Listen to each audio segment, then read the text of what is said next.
First story is titled, Am I the a-hole for telling my dad that he doesn't get to be grandfather after he bailed on me? Mom and Dad got married when she was pregnant with my older brother, and a couple years later, they had me. When I was 12 and my brother was 15, we found out that while my brother was Dad's biological child, I was not. Dad found this out around the same time as we did. Dad then immediately began the divorce process and told my brother that if he wanted to continue a relationship with him, he could, but I wasn't allowed. I did message Dad until he blocked me. My brother brought me to Dad's new place one time and Dad slammed the door when he saw me. Dad got back in touch when I was 16 and we talked. The talk didn't go well. He was insulting me, insulting to Mom, and unsympathetic to my point of view, which was basically that Mom messed up, but I didn't deserve to have the only father I'd ever known slam the door in my face. I didn't see him until 5 years later, when I was 21, and he showed up at my university graduation. I let him stay because my brother promised to keep him in check. He congratulated me and gave me a necklace he said he'd meant to give me on my 18th. That was his mother's.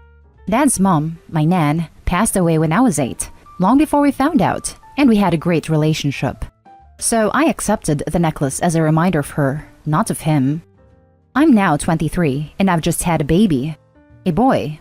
I posted a selfie back in March that showed I was pregnant, and a few people sent me baby things. I didn't ask for it. One thing that arrived was a blanket with a card congratulating me, and the card said, "Love Dad." He didn't reach out to me after this. I've been home from the hospital for a few months now, and I decided now was the time to post a birth announcement. Nothing major and no pictures, just a quick, "Pleased to report that baby was born on date with no issues, and we're both home safe and sound." Dad has now messaged me, saying he was upset that I didn't reach out to him personally to let him know he had a grandson. I responded that he doesn't have a grandson, because he doesn't have a daughter. He said that I'm his daughter, and I responded, "Until you walk out on us both. You know this kid isn't related to you either, right?"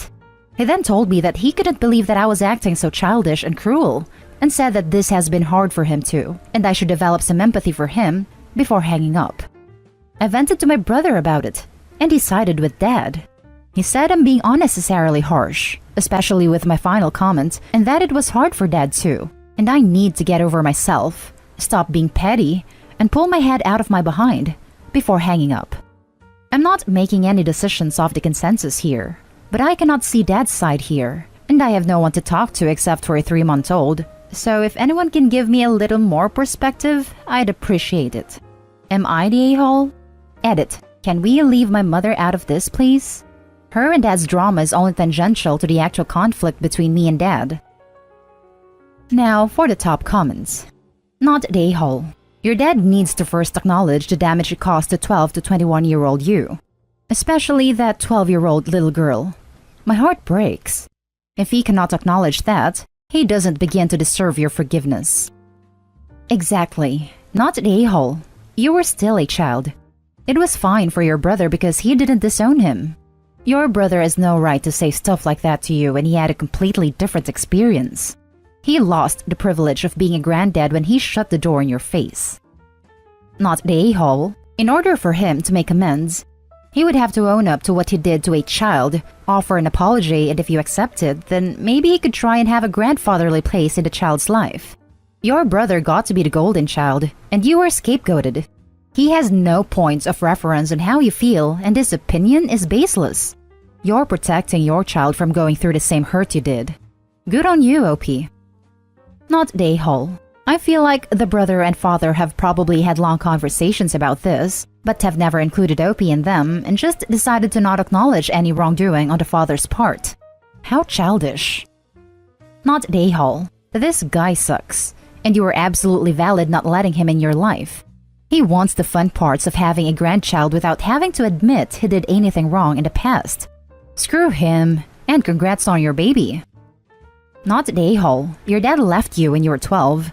Up until then, he was your dad. I know it must have hurt him to know your mom cheated on him, but none of that is your fault or responsibility. He gave up any rights to you or your family when he left. You have every right to lay the boundaries that you need to be happy. Now for the next story. Am I the a-hole for being done with my daughters? I am a 52-year-old male. I got my ex-wife Maggie pregnant when we were in our last year of college. We were both from conservative families, so we got married. From our marriage, I gained 2 daughters, Jenny, age 30, and Cassie, age 27. My wife and I were not a great couple. We married way too young and grew apart. She became more religious as we got older, and I became less religious. She also was always angry at me for something or the other. My political beliefs shifted to be more liberal, and my wife became more conservative. We did our best to not fight in front of the kids, but our arguments were loud and could be heard through the walls. 12 years ago, I found out Maggie was having an affair. Jenny was 17 and going to college soon, while Cassie was still in high school. Maggie's family had set up a trust fund for the girls' education, and Maggie and I kept separate finances, so the money part of the divorce was easy. Custody of Cassie was a fight, and my ex-wife claimed I was abusive. Because our fights were noisy, the girls believed her, and over the next year, they cut me off. My attorney told me that because of the girls' ages, the courts wouldn't force visitation. I kept the lines of communication open, but they cut me out of their lives. I was heartbroken. I sank into a depression. Over time, I rationalized that the girls were adults, and that I had done my duty to them. My sister has a relationship with them, and through her, I have learned that both of them got married and that Jessica had 2 children. I've heard that their relationship is strained with their mother as she hated their husbands and refused to attend Cassie's wedding. The girls both want to try to reconcile with me. I think that they've realized that I wasn't the villain that my ex-wife painted me to be. I'm done though. Losing them was incredibly painful. I hurt for a long time, and missing their weddings and the birth of my grandchild. Since my divorce, I have refused to get too close to anyone new, and I don't want to rely on anyone. I'm not on social media, and I screen my calls on my personal phone. The girls have tried to call, but I've blocked their numbers. I use email strictly for professional reasons, and I don't do Facebook. My sister is giving me a hard time for not wanting to reconnect because she says that the girls were kids and didn't know what my ex was like. I don't think I have it in me to let anyone in again. Now for the top comments. No a-holes here. I don't have it in me to call you an a-hole. You are deeply hurt, and as a result, are extremely leery and cautious of forming new relationships. The fact that after this much time, you won't form new relationships, though, is concerning. This isn't a healthy attitude, and you really need to consider therapy. As for your girls, I do agree with your sister. They were kids and didn't understand the ramifications of their actions, particularly the 14-year-old, and didn't truly know what was going on. They likely felt forced to choose sides, and sadly, they chose wrong. But that's not their fault either. They're as much victims of your ex as you are. That being said, barring truly horrific actions, you don't get to be done with your children. That's not how parenting works. And your girls haven't done anything truly horrific. You're blaming them for your ex's actions. I do think you should try to re-establish a relationship with your girls. I would go slowly. More importantly though, I think you need to get some help to deal with what has happened and how it has affected you and your ability to create relationships. I agree that no a-holes here. But one thing, you say that it isn't possible to be done with your children, which is true, but didn't his daughters already decide to be done with Opie over some lies? Isn't that the whole reason Opie isn't being receptive now, is because they've been done with him? And as far as he's concerned, they've made their decision and they don't get to change their minds? No a-holes here, but I think you're cutting off your nose to spite your face. You're choosing at the stage to hold on to hurt feelings, understandably hurt, instead of embracing what might be a wonderful relationship with your daughters and grandchildren. Don't do this to yourself. Your girls were teenagers when this all went down, and were probably confused and hurting. You now have the chance to start again and get to know the adults that they have become. No a-holes here, and I absolutely agree that now you have a chance to rebuild your relationship with the girls who probably realized their mistakes and want to have you in their adult life. I was estranged from my dad for 20 years. He was the first to reach out, and we started our relationship up like we never had been apart. 5 years later, he died. What I wouldn't give to have those 20 years he and I wasted back. Sorry to hear this. Glad you at least got a little time with him before he passed. Now for the last story. Biological mother of my adopted baby wants back into her and our lives. Backstory. A little over a year ago, my best friend passed away after being in a car accident. Shortly after his passing, we discovered that the woman he was casually-ish seeing was pregnant. The woman, being at the start of her career and decently young, had no interest/desire to be a parent. Given the fact that she didn't believe in termination, her words not mine, adoption was the only option. I understood and respected that, until I discovered that she had no desire to put any effort towards finding a suitable family. She was planning on just handing her over to the system and let them figure it out. I couldn't in good conscience allow an innocent baby be handed over to a horrible system, especially not the baby my best friend dreamt about having for as long as I can remember. All he wanted was to be a dad. So I decided to foster the baby and find a suitable adoptive family myself. Towards the end of her pregnancy, at this point the paperwork was drafted but not signed. The biological mother changed her mind and decided that she would keep the baby. I respected this decision and said that given the fact that her dad, my best friend, couldn't be around, I would gladly step up and help where needed. Fast forward to the baby being born, she was born healthy. Everything was great. On day 4, the biological mother called me asking if I could mind the baby for a couple of hours so she could catch up on some sleep. Having had kids myself, I understood that she was having a rough time, and happily obliged. She left the little girl at my house with enough formula for 1 bottle and roughly 3 diapers, and a couple of hours turned into a couple of days. I was relentless in trying to reach her, but no one knew where she was, so eventually I got police involved. They tracked her down, at which point she agreed to sign her daughter over to me.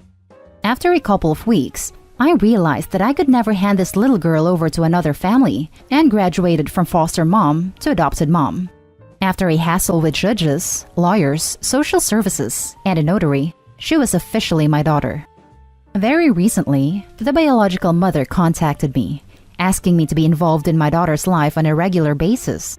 Now, I'm unsure on what to do. Given how she acted during her pregnancy, not caring about where she ended up, and how she acted abandoning her like that, I don't believe she would be the most stable person in her life, let alone be a positive addition. That leaves me to incline to decline this request. I am conflicted, and this is why. Who am I to refuse a biological mother access to her child? Would I be harming my daughter by declining her bio-mom access? Before adopting, I told myself that when my daughter is old enough to want to meet her bio-mom and decide she wants to do so, I would do anything in my power to make that happen. But it's not like I can discuss this with my daughter right now. But above is directly countered by the fact that I am, in every way but the biological way, her mother. My daughter isn't lacking or wanting for a family. She has one. I am also very doubtful of the fact that her bio-mom is here to stay or will add to her life in any way. When I ask her as to why she's contacting me now, almost a year later, she said because it's my kid and I get to decide whatever I want whenever I want. On top of that, she threatened to have the adoption annulled if I didn't oblige. Obviously, legally speaking, she doesn't have a leg to stand on. So, do I allow her biological mom regular visitation so they can bond as the baby grows up, assuming the bio-mom keeps showing up, or do I stick to my original plan and let my daughter decide on when/how/if she wants to meet her biological mother when she is ready? Personally, I would rather ban this woman from our lives, but this is all about what is best for my baby. So how do I do right by my daughter? Edit. I feel like I should add that an attorney has been contacted and has assured me that she doesn't have a leg to stand on, that everything is up to my discretion and short of me being mistreating/neglecting, nothing can change that. Edit 2. I clarified the steps that were taken to officially adopt my daughter a little as it was causing confusion. No, you absolutely do not let her near that kid. Even under normal circumstances, it would be questionable. But she's threatening you and telling you that she will exercise power that she doesn't even have. You need to show her that you are in complete control of this situation, and that any contact she has with the child will be because you are willing to allow it. Until she understands the reality of who is in charge here, she gets nothing. And under no circumstances should you feel obligated to be cordial with her. Those are some really good points. Thank you. I do feel the need to add that I wouldn't ever let any potential visits happen unsupervised. Thank you for responding. I think you have very valid concerns about the stability this woman has in her life right now. She clearly doesn't know what she wants in regards to the pregnancy and birthed child. I think it's the right choice to not let her into your lives at this moment. However, I would be very open with your child about everything as she's growing up. Make sure she knows it's always her decision if/when she would like to meet her, once she is old enough to have an opinion on it. That is, I wouldn't wait until she is a teen to have the talk, but a literal baby cannot make any decisions. It's very important to me she knows all about what a great man her father was. So growing up, she'll hear all about how she ended up being a part of my family, in age-appropriate terms obviously. Don't do it. She's flaked on your daughter already. She's shown who she is. Believe her. Your daughter doesn't need to wonder why her mom bounces in and out of her life. Wait till she's 18. Oh, I am her mom. She is just a... That is a very good point, and thank you for your advice. I appreciate it. And that's the end of this video, folks. As always, leave a comment and hit like and subscribe. And if you want more of this content, turn your notification on to get updated on the latest videos. And I'll catch you with the next one. Stay safe.